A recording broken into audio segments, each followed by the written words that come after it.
Bonjour à tous, je suis Odile Tissier, directrice des études adjointes en charge du cycle master, mais aussi responsable de la majeure aéronautique et espace de l'EPF. L'objectif de cette majeure, c'est donc de former des ingénieurs généralistes qui vont avoir des compétences solides dans le domaine de l'aéronautique et du spatial et qui vont aussi être des ingénieurs qui auront des compétences solides en ingénierie système.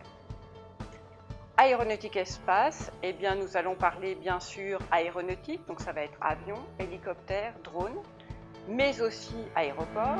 On va parler espace, donc ça sera lanceur, satellite, mais aussi base de lancement de lanceurs.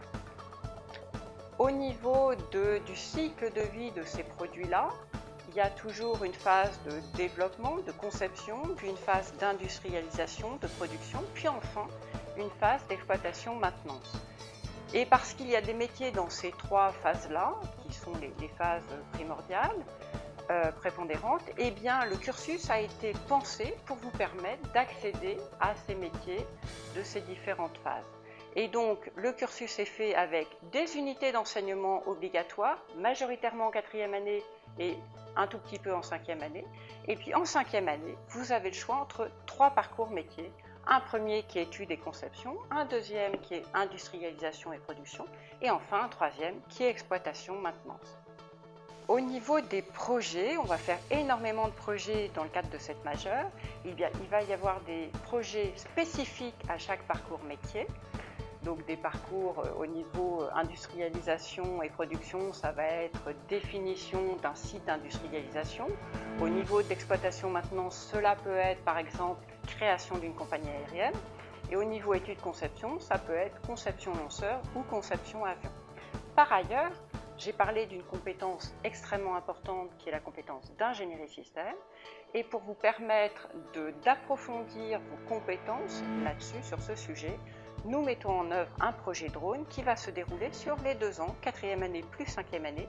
Donc la 4e année est réservée à la partie conception suivant un cahier des charges qui vous est donné en début de projet. Et la 5e année est réservée à la partie intégration, assemblage, essai en vol. Au niveau des 2 dernières années de votre cursus, donc le programme de master, l'école vous donne la possibilité de ne pas suivre la dernière année, la 5e année dans le cadre de l'école, mais de pouvoir postuler à un master recherche qui est en cohérence avec votre majeur et qui vous permettra d'approfondir un sujet scientifique donné et de vous amener, si vous le souhaitez, vers une poursuite en thèse éventuelle. Et donc j'ai identifié 5 masters qui me semblaient intéressants. Un qui est vraiment plutôt très généraliste et où vous allez pouvoir étudier différents domaines scientifiques. 2 masters qui sont beaucoup plus au niveau de l'aérodynamique, de l'aéroacoustique et de la conversion d'énergie, donc beaucoup plus, je dirais, énergétique. Un 4e qui va être très ciblé structure et matériaux, pour ceux que ça intéresse plus, et un qui est beaucoup plus orienté astronomie et vie dans l'espace au sens large.